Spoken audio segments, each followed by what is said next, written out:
இந்த வீடியோ பார்த்துக்கிட்டு இருக்க ஆன்லைன் நண்பர்கள், என் குடும்பத்தின் குடும்ப உறுப்பினர்கள் அனைவருக்கும் வணக்கம். இன்னைக்கு ஞாயிற்றுக்கிழமை இல்லைங்களா? அப்படியே என்னோட சர்ச்சை முடிச்சுட்டு ஒரு இடத்துக்கு வந்தேன். இங்கே வந்த இடத்துல வந்து பார்த்தீங்கன்னா ஆண்டவராகிய இயேசு கிறிஸ்து முகமுகமாக என்ன பண்ணாங்க, என்கிட்ட பேசுனாங்க. ஒரு காரியம், அதை உங்களோட ஷேர் பண்ண சொன்னாங்க. என்ன சொன்னாங்க அப்படின்றத இந்த வீடியோவில் சொல்கிறேன். யாராவது ஒருத்தரோடையாவது என் கூட முகமுகமாக பேசின ஆண்டவராகிய இயேசு கிறிஸ்து உங்களோடையும் இந்த சார்லஸ் ஆகிய கழுதை ஆகிய என்னோட வாய் மூலமாக பேசி நீங்களும் யாராவது ஒருத்தர் அதை உங்கள் வாழ்க்கையில் ஃபாலோ பண்ணீங்க அப்படின்னா நம்ம சேனலோட சக்ஸஸ். மற்றபடி இந்த லைக்கு, பாசிட்டிவ் கமெண்டு அதெல்லாம் தேவையில்லை. டிஸ்லைக் போட்டுங்க, என்னை திட்டி கமெண்டில் போட்டுங்க, பிரச்சனை இல்லை. என்ன என் கூட ஆண்டவராகிய இயேசு கிறிஸ்து முகமுகமாக பேசுனாங்க அப்படின்னு கேட்டிங்கன்னா, அதாவது இந்த வீடியோவை பார்த்துக்கிட்டு இருக்க நீங்களும் நானும் ஒரு திருச்சபைக்கு போகிறோம்.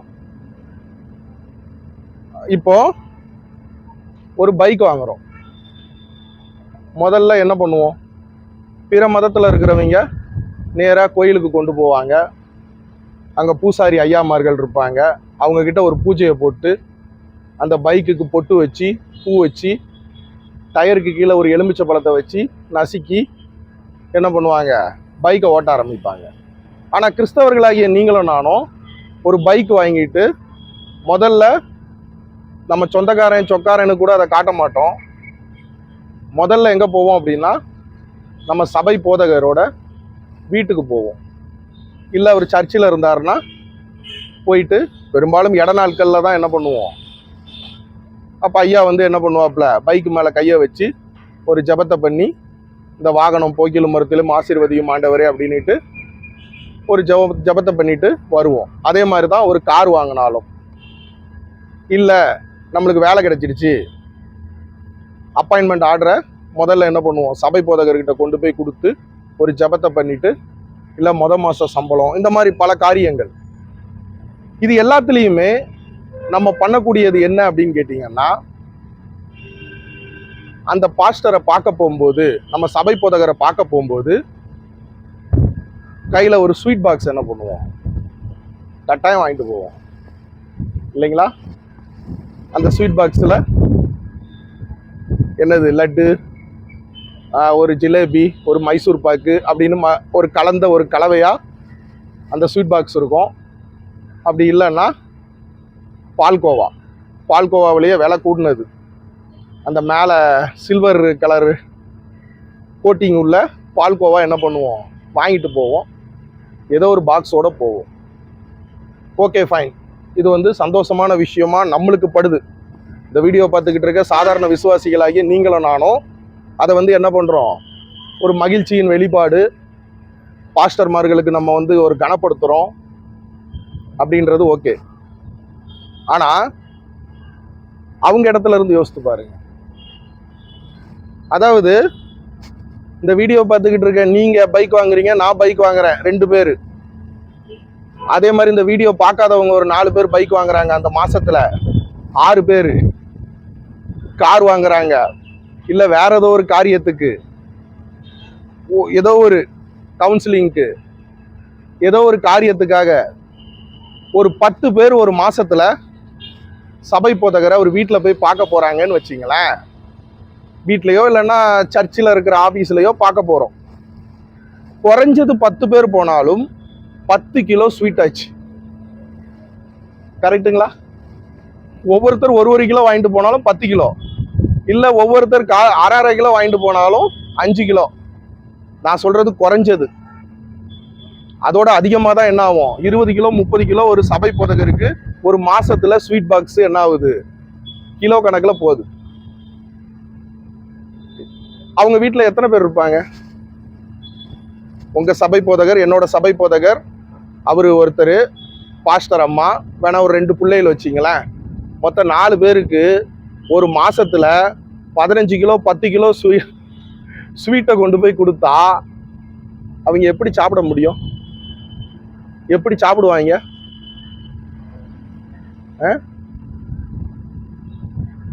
என்னது, என்ன சொல்லுவாங்க, அளவுக்கு மிஞ்சினால் அமிர்தமும் நஞ்சு. அந்த ஸ்வீட்டை சரி தன்னால சாப்பிட முடியலப்பா, பக்கத்துல யாருக்காவது என்ன பண்ணுவோம், கொடுப்போம். என்ன நினைப்பாங்க, பாஸ்டர் ஐயாவுக்கு ஒருத்தர் ஜோம் பண்றதுக்கு வந்தாங்க, ஸ்வீட் பாக்ஸ் கொடுத்தாங்க, அவருக்கு சும்மா வந்ததை நம்மளுக்கு கொடுக்காரு, அவருக்கு வந்ததை நம்மளுக்கு என்ன பண்றாங்க. அப்போ அந்த பாஸ்டர்மார்கள் என்ன பண்ணணும்னா, ஒன்று அவங்களே சாப்பிடணும், அவங்க பிள்ளைகள் சாப்பிடணும், அவங்க மனைவிமார்கள் சாப்பிடணும். சரி, இது சாப்பிட்றாங்க, சந்தோஷமா இருக்காங்க, ஓகே. நீரிழிவு அப்படின்ட்டு ஒரு நோய் இருக்கு தெரியுமா, சர்க்கரை வியாதி. சர்க்கரை வியாதி அப்படின்றது சர்க்கரையில், அதாவது நம்ம உடம்புல உள்ள ரத்தத்தில் அது ஏதோ ஒரு பிரச்சனை, ஓகே. சர்க்கரை வியாதி அது ஒரு வியாதி, அது எதனால வருது, எப்படி வருது, அது அந்த இதுக்கு போக வேண்டாம், நான் டாக்டர் கிடையாது, நீங்க அதுக்கெல்லாம் வேற யூடியூப் சேனலை பார்த்து தெரிஞ்சுக்கிடுங்க. ஒருவேளை நம்ம சபை போதகருக்கு சுகர் இருக்குன்னு வச்சுங்களேன், சுகர்ன்ற ஒரு வியாதி இருக்கு, அவரும் மனுஷன்தான். அப்ப சுகர் வந்தவங்க என்ன பண்ணக்கூடாது, பழங்கள்லயே முக்கணிகள் மா பலா வாழை சாப்பிடக்கூடாது. பப்பாளி பழம் கூட முழுசா பழுத்த பழத்தை சாப்பிடக்கூடாது, அரைகுறையா இருக்கிறது தான். அப்ப இனிப்பு, ஒரு பழத்திலேயே என்ன பண்ணக்கூடாது, இனிப்பு கலந்த பழங்களை சாப்பிடக்கூடாது. கரெக்டுங்களா? இயற்கையா கிடைக்கக்கூடிய பழங்கள்லயே ஒரு இனிப்பு கலந்ததை, இனிப்பு அதிகமான பழத்தை சாப்பிடக்கூடாது அப்படின்னா, நம்ம வாங்கி கொடுக்குற, நம்ம அன்பின் நிமித்தமா, நம்ம பாசத்தை வெளிக்காட்டுறதுக்கு, நம்ம அவங்கள கௌரவப்படுத்துற விதமா வாங்கி கொடுக்குற ஸ்வீட் பாக்ஸ்ல என்ன இருக்கு, இயற்கை இல்லையே, சாக்கிரி முள்ள இருக்கு, சக்கரை. சரி, கருப்பட்டியே வாங்கி கொடுக்குறோன்னு வைங்க, இப்ப கருப்பட்டி ஒரிஜினல் கருப்பட்டி கிடைக்குன்னு நினைக்கலாம். இந்த அன்னைக்கு கூட ரோட்ல சென்னையில போயிட்டு இருக்கும்போது ஒருத்த போட்டிருந்தான். சரி, அவன் வியாபாரத்தை ஏன் கெடுக்கணும்னு என்ன பண்ணிட்டேன், நம்மளாம் தியாரிக்காட்டுல கருப்பட்டி காய்க்கிற இடத்துல இருந்து அந்த கூப்பனியை குடிச்சு வளர்ந்தவங்க, கருப்பட்டி சரி வாங்கலாமேன்னு பிக்க, உள்ள பாத்தீங்கன்னா சர்க்கரை அள்ளி போட்டு, மேல அந்த கலர் மட்டும் என்ன பண்றாங்க, காப்பி தூள் அள்ளி போட்டு அதை கருப்பட்டி மாதிரி மாத்தி வித்துக்கிட்டு கிடக்குறாங்க. அப்போ கருப்பட்டியிலே ஒரிஜினல் கிடையாது. அப்ப நம்ம வாங்கி கொடுக்குற அந்த இதுல சாக்கிரீமு தான், சக்கரை. அப்போ அந்த ஒரு என்ன சொல்லுவாங்க, காஞ்ச மாடு கம்பம்புல்லுல மேஞ்சிச்சா, பசியோட இருக்கிற மாட்டை கொண்டு போய் விட்டோம்னா அது என்ன பண்ணும், வைக்கோலை பார்த்துச்சுன்னா பிரிச்சு மேஞ்சி. அப்போ அந்த மாதிரி ஒரு சுகர்ல இருக்கிற ஒரு பாஸ்டர்மார்கள், நீரிழிவு நோயில இருக்கிற அவங்க கிட்ட சுகர் ஒரு டப்பாவை கொண்டு போய் கொடுக்கும்போது அதுல அவங்க எடுத்து அதை தின்னுபடுறாங்க. கட்டாயம் சாப்பிடுவாங்கல்ல, ஒரு உணவு கட்டுப்பாடோட இருக்கலான்ட்டு இருப்பாங்க, சப்பாத்தியை தின்னுபிட்டு ஏதோ சுகர் அளவை குறைச்சி. ஆனா விசுவாசிகளாகிய நீங்களும் நானும் அவங்கள அன்பின் நிமித்தமா மரியாதைப்படுத்துறோம், கௌரவப்படுத்துறோம்ட்டு என்ன பண்றோம், ஸ்வீட் பாக்ஸா கொண்டு போய் கொடுத்து அவங்கள நோயாளிகளா மாத்துறோம். அதாவது இன்னைக்கு ஞாயிற்றுக்கிழமைங்க, உங்களுக்கு தெரியும் இல்லைங்களா, நம்ம ஹாஸ்பிட்டல் ஊழியம் பண்ணிக்கிட்டு இருக்கோம் இளைஞர்களை வச்சு, ரெக்கவரிங் ஹேண்ட்ஸ்ன்ட்டு. இப்போ நான் இருக்கிறது வந்து கவர்மெண்ட் ஹாஸ்பிட்டலில் என்ன பண்ணுறேன், நிற்கிறேன். பின்னாடி கவர்மெண்ட் ஹாஸ்பிட்டலு. நான் என்ன பண்ணுவேன்னு கேட்டிங்கன்னா, முதல்ல ஞாயிற்றுக்கிழமை பசங்களெல்லாம் கூப்பிட்டு வந்து கை கால் எடுக்கப்பட்டவங்களுக்கு வீல் சேரு, வீல் சேரு பெரும்பாலும் கொடுக்க மாட்டேன், ஏன்னா அது ஹை பட்ஜெட்டு, அது 6000 7000 ரூபாய் ஆயிரும். வாக்கர் வந்து இந்த சுகரில் ஒரு விரல் எடுத்துருப்பாங்க, இல்லை கால் சுளுக்கி இருக்கும், கால் பிறண்டு இருக்கும், ஏதோ ஒன்று, அது ஒரு 700 800 ரூபாய் தான் வாக்கரு.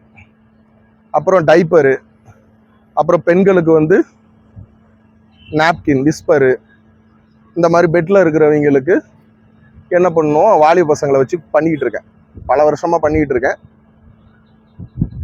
இப்போ ஞாயிற்றுக்கிழமை என்ன பண்ணுவேன்னா, நான் வந்து முதல்ல லிஸ்ட் எடுத்துருவேன், யார் யாருக்கு என்னென்ன வேணும், அவங்க பேர் என்ன, அவங்க இருக்கிற பிளாக் என்ன, அவங்க என்னைக்கு டிஸ்சார்ஜ் ஆவாங்க, இந்த டீட்டெயிலாம் எடுத்துட்டு வாரத்தில் இடப்பட்ட நாளில் நம்ம வாலிப பசங்களை அனுப்பிச்சி விட்டு அந்த பொருட்களை அவனுங்க பாரிஸில் கம்மி காசில் கிடைக்கும். அந்த ஓமந்தூர் அரசு மருத்துவமனைக்கு ஆப்போசிட்டில் ஒரு 2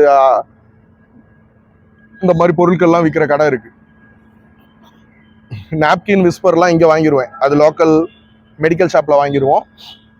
வாங்கி கொண்டு போய் நம்ம வாலிப பசங்க காலேஜ் முடிச்சுட்டு ஈவினிங் என்ன பண்ணுவானுங்க, கொண்டு போய் கொடுத்துட்டு வருவானுங்க. சண்டே தான் முதல்ல இதை பண்ணிகிட்டு இருந்தோம். அது அவனுங்க இப்போ நான் போகிற சர்ச்சு ஸ்தாபன சபை அங்கே எல்லாத்தையும் பொருளெல்லாம் தூக்கி வச்சுட்டு வீட்டுக்கு வர்றதுக்கு ரொம்ப டயர்டாயிடுறானுங்க. 3 மணி 4 மணிக்கு தான் வீட்டுக்கு வரானுங்க. வந்த உடனே ஹாஸ்பிட்டல் ஊழியம் போங்கடான்னா முறைக்கிறானுங்க, கோவப்படுறாங்கன்னா அவனுங்க மேலேயும் தப்பு இல்லை. ஏன்னா நைட்டு ஃபுல்லாக சர்ச்சில் வேலை பார்க்கான். சாட்டர்டே நைட்டு சர்ச்சில் தான் கிடக்குறானுங்க. விடியற் காலம் 2-3 மணிக்கு தான் வரானுங்க. என் பையனும் இருக்கான். அவனுங்களை திரும்ப ஞாயிற்றுக்கிழமையும் போங்கடான்னா என்ன பண்ணுறான், சங்கடப்படுறான். அதனால் நான் முதல்ல லிஸ்ட் எடுத்துட்டு நாள் காலேஜுக்கு போயிட்டு அப்படியே வரும்போது ஜாலியாக என்ன பண்ணுவானுங்க, போய் வாங்கி கொடுத்துட்டு வந்துடுவானுங்க. நம்ம பட்ஜெட்டுக்கு ஏற்ற மாதிரி எவ்வளோ இருக்கோ அதுக்கேற்ற மாதிரி பொருட்களை அந்த மாதிரி நான் இப்போ கவர்மெண்ட் ஹாஸ்பிட்டலுக்குள்ள இப்போ நான் நின்றுட்டு இருக்க கவர்மெண்ட் அரசாங்க மருத்துவமனைக்குள்ளே போகும்போது பார்த்தீங்கன்னா லிஸ்ட் எடுத்தேன். ஒருத்தங்க திருவண்ணாமலையிலேருந்து கால் எடுக்கப்பட்டவங்க, ஒருத்தருக்கு விரல் எடுத்திருந்தாங்க, ஒருத்தருக்கு கால் அந்த சைடு லோடி அது ஏதோ சைலன்சரில் கால் வச்சுட்டாங்க போல இருக்கு. அப்புறம் இன்னும் மொத்தம் ஒரு 4 வாக்கர். அப்புறம் பெண்கள் வார்டுலையும் போயிட்டு அதே மாதிரி விசாரிச்சுட்டு லிஸ்ட் எடுத்துகிட்டு வந்துட்டேன். அவங்க பேர்களெல்லாம் நோட் பண்ணி பசங்களுக்கு அமுச்சு விட்டேன். அதில் போகும்போது பார்த்தீங்கன்னா ஒரு பாஸ்டர் என்ன பண்ணுறாப்புலன்னா, அவருக்கு ஒரு விரல் எடுத்து சுகரில் ஒரு விரல் எடுத்திருக்காங்க. இதோட ஓகேனா ஓகே, அப்படி இல்லைன்னா ஒரு கால் வர என்ன பண்ணணுமா, முட்டு கீழே வர எடுக்கணும்னு சொல்லியிருக்காங்களாம். முட்டு கீழே வர எடுத்தாவே அடங்கிரும் அப்படின்ற மாதிரி, சுகர் மேற்கொண்டு பரவாதுன்ற மாதிரி சொல்லியிருக்காங்க போல இருக்கு. என்னை பார்த்த உடனே கண்டுபிடிச்சிட்டாப்புல. நீங்கள் தானே சார்லஸ் யூடியூப்ல வீடியோ போடுறீங்கன்னு சொல்லிட்டு கண்ணீர் வெடிச்சு அழுதாப்புல. அவர்கிட்ட பேசிட்டு வெளியே வரும்போது தான் ஆண்டவராகிய இயேசு கிறிஸ்து முகமுகமாக பேசுனாங்கன்னு சொன்னேன்ல. ஆண்டவராகிய இயேசு கிறிஸ்து ஒரு மனிதர்கள் மூலமா, ஒரு சூழ்நிலைகள் மூலமா, ஒரு செயல்கள் மூலமா என்ன பண்ணுவாங்க, பிற மனிதர்களோட வாழ்க்கை, பிற மனிதர்களோட கஷ்டம், பிற மனிதர்களோட துக்கம், அவங்களோட அழுகை, கண்ணீர்கள் மூலமா ஆண்டவராகிய இயேசு கிறிஸ்து இந்த வீடியோ பார்த்துக்கிட்டு இருக்க உங்களோடையும் என்னோடையும் முகமுகமா பேசுவாங்க. அந்த மாதிரி பேசுனாங்க.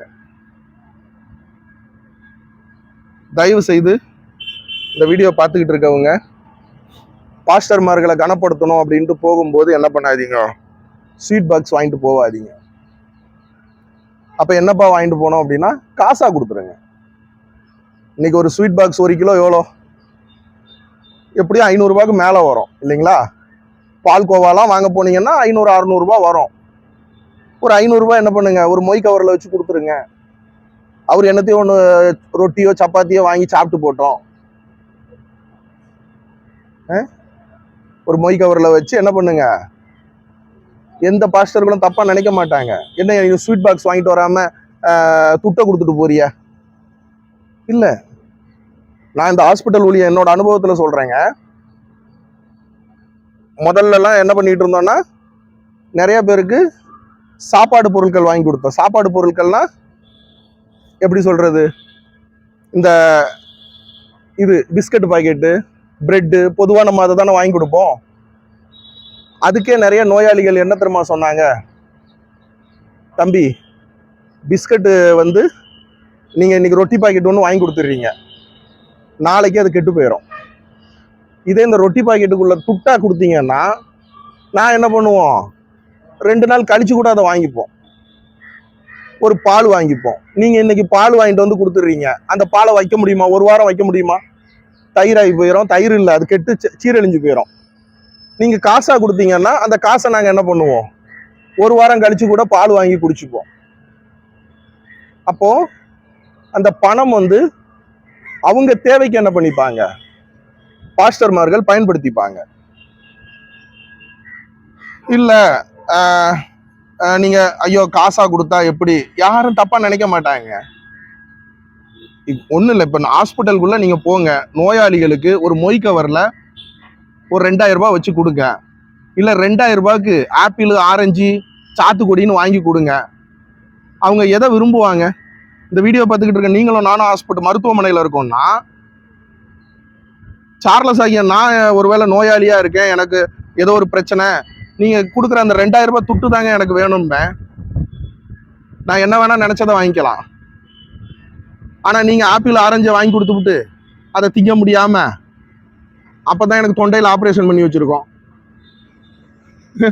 தொண்டையில் ஆப்ரேஷன் பண்ணி வச்சிருக்கும் போது எங்கே ஆப்பிளை சாப்பிட? இல்லை சுகர் வந்தவங்களுக்கு மாம்பழத்தை வாங்கி கொடுக்கும், மாம்பழ சீசன்ட்டு. மாம்பழத்தில் தான் ஏகப்பட்ட சுகர் இருக்கான், உடனே சிவுனி ஏறுமா சுகர் நோயாளிகளுக்கு. அப்போ பணமாக என்ன பண்ணுங்க? எந்த பாஸ்டர்மார்களும் தப்பாக நினைக்க மாட்டாங்க. ஐயா இந்தாங்கய்யா, நான் புது பைக் வாங்கியிருக்கேன்யா, எனக்கு ஜோம் பண்ணுங்கய்யா, கையில் காசாக கொடுத்துட்டு வந்துடுங்க. சரிங்களா?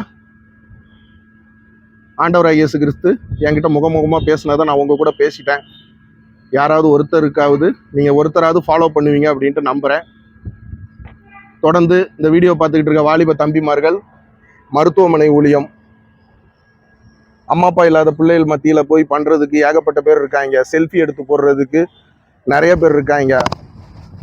ஆனால் இந்த மருத்துவமனை ஊழியம், அந்த வியாதி நம்மளுக்கு வந்துருமோன்ட்டு ஹாஸ்பிட்டலுக்குள்ளே போக தயங்குவாங்க. இந்த வீடியோ பார்த்துக்கிட்டு இருக்க வாலிப தம்பிமார்கள், அரசாங்க மருத்துவம், ப்ரைவேட் ஹாஸ்பிட்டலுக்கு போகாதீங்க, அங்கெல்லாம் பணக்காரன் இருப்பான். சரிங்களா?